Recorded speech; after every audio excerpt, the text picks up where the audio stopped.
A person who is not dealing in an expert way with a specific subject will naturally go in for generalizations.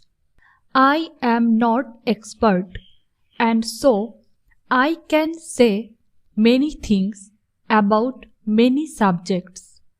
Looking at this institute from a distance and looking at its publications, it seems to me that it has been making good progress.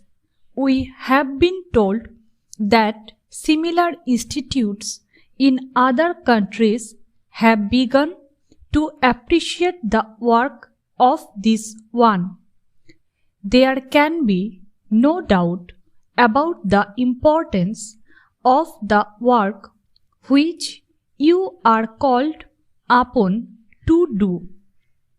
I am glad that from a small annual business session, this gathering, taking advantage of the presence of so many distinguished persons who have come here today, will spread out into a conference on a specific subject matter, namely recruitment and training for the public services.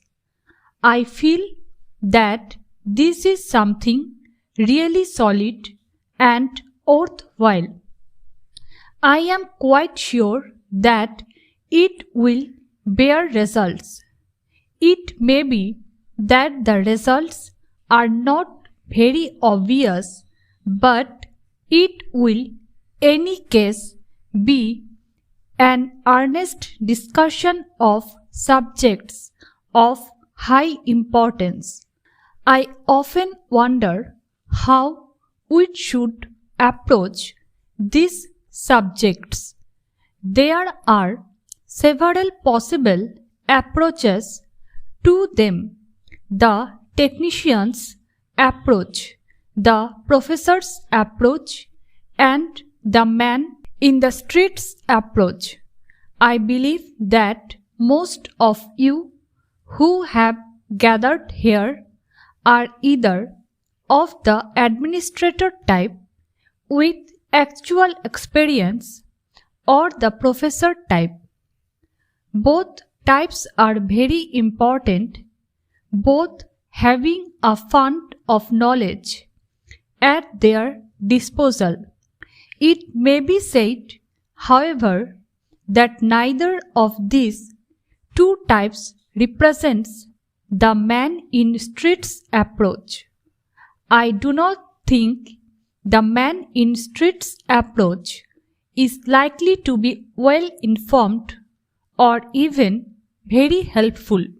However, it is obviously an important approach because it is the man in the street or the man in the field who counts, because, after all, it is him that the administration is ultimately meant to serve. You must always remember that aspect. If you do not, you will have no solid ground under your feet. It is worthwhile to repeat this because the administration not only has to be good but has also to be felt to be good by the people affected. That should always be so.